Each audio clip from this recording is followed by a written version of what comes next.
More than a month ago, I quit being a nightcrawler in a city down south. It wasn't because I didn't like the job. It was pretty enjoyable. I didn't mind the late nights. I'm a night owl. Besides that, I'm somewhat of a degenerate that the crime scenes didn't affect me. I'm not bragging about that. It is what it is. But ever since I ran from it, I can feel something slowly creeping back into my life. Something's changed. I've seen it at my new job. I don't want it to be this way, so maybe if I get it off my chest, it will go away. Or maybe one of you here knows what I'm talking about. Let me explain. For those who don't know, a nightcrawler is a term made popular by the Jake Gyllenhaal movie of the same name. The way I made money was by spending nights listening to the police scanners and waiting. When something went down, a murder, a car crash, you name it, I was the first one at the scene. I had to be. If I didn't get the shot, I didn't get paid. So, I was a first responder in a way, but my role was strictly observational. I did not get involved, and for good reason. I'll spare you the details, but I've seen some pretty gruesome stuff. Nothing like New York or Los Angeles, but there was still a crime problem, and there was a lot of it.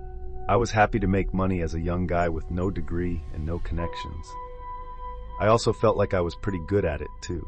The local assignment editors would hit me up asking if I had anything new. The night that ended my career was quiet. Like every evening, I was sitting on the hood of my 2015 Impala, listening to the airwaves. I had made an abandoned mall parking lot my base of operations. It allowed me to focus. The scanner was tame. Chatter was a minimum between the dispatchers. Weekends could be slow, but I remember thinking it was odd how quiet it was. I hadn't shot anything all that week, and I was strapped for cash. The last thing I had sold was a head-on collision between two drivers. It hadn't been my most explicit shot, but it had gotten the job done. Still, I didn't get residuals if it played for consecutive nights. I got off the hood of my car and began to pace. The silence was killing me. I couldn't sit still, and I knew if I did, I would end up driving aimlessly around. I never did that since you never knew where an event would happen. The channels in my area were always reliable, but not this night. I needed to search for other channels. Lots of static came through as I twisted the knob. I went end to end on the frequencies. I even tried to see if I could get the next county over, but there was nothing. It was looking like I was going to have to end the night. I hated going home before the sun was up, but what could I do? I knew if I was desperate I wouldn't get what I wanted, so I decided to call it. As I approached the driver's door, a loud bang echoed through the night. I knew it was a gunshot. I'd heard them up close before. I waited a moment to see if there were any others.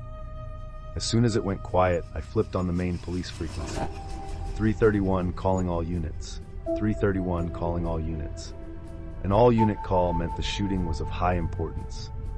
I thought it was strange since it was only the one gunshot fired, but what did I know? 331, this is Squad 271, over. 271, possible 1091 reported at Beverly and Overton. What's your status? 1091 confirmed the shooting. At the sound of that, I ripped open the driver's door and started the ignition. Beverly and Overton, it was close. Probably 15 minutes with the way I drive. My nocturnal business had helped me indicate which streets had red light cameras. I could be there in less than 5 minutes. I shut the scanner off and shifted into drive. I arrived at the location to find it empty. There wasn't a soul in sight. Not unusual for this time of night or this part of town. I thought they might have misreported it, but I knew that wasn't the case. I parked on the side of the road and prepared. I pulled out my camera, checked battery life, and white balanced. I began to survey the area, panning from behind to front.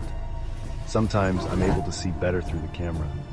I tend to pick up things easier whether I can zoom or brighten the view.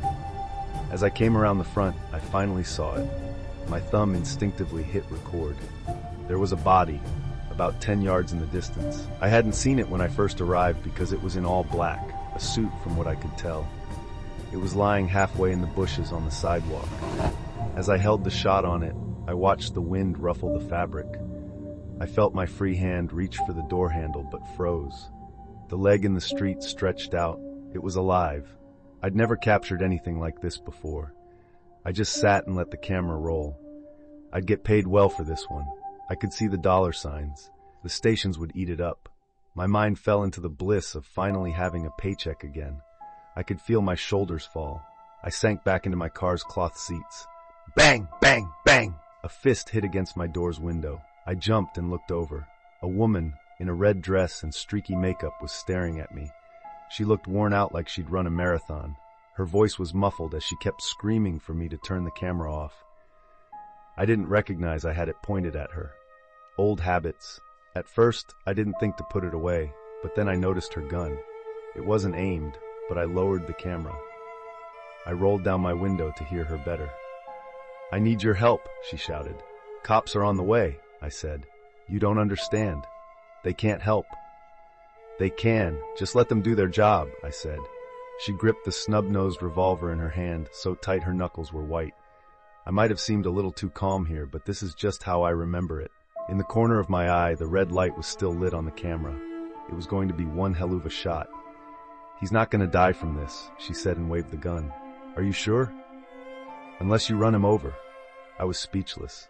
"Please," she said. Her voice softened. "I need you." "What?"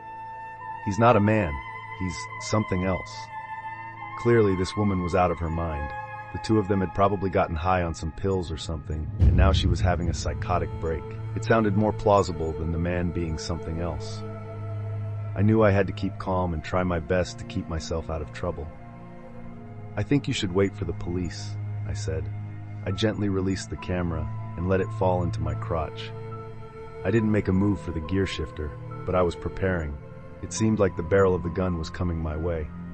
"Please," she begged. "It can't live." I should have driven off, but I didn't. I wished I could have helped her. For a moment, I thought about letting her sit in the car, but that thought died to my selfish need for survival. I wasn't getting involved. I couldn't break my rules. "I'm sorry," I said. "I can't help you. I shouldn't even be here," I said.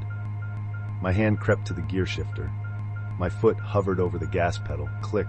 The woman raised the gun to my head. "Get out," she demanded. I immediately raised my hands. She came over to the door and pulled the handle. It was locked. I never unlocked my doors unless I was leaving the car. I'd been carjacked before.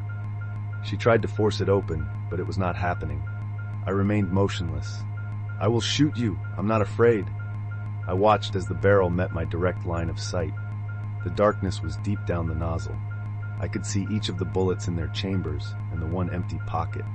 I understood that my miserable life could be ended right here. I would be shot by some random, unhinged woman.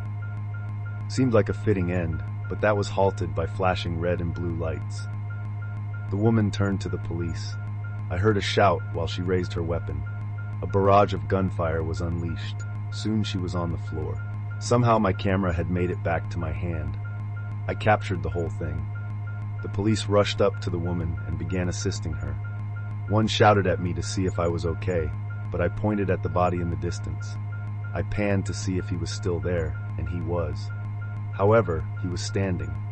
He looked normal, like he hadn't been shot, but there was something sinister on his face. I don't know if it was in his smile or his eyes, but the way he was staring at me gave me the creeps. He knew I was watching, and he seemed happy I was. As we held each other's eyesight, his eyes flashed red. I'm not kidding, and it wasn't from the police lights. His eyes literally glowed bright red.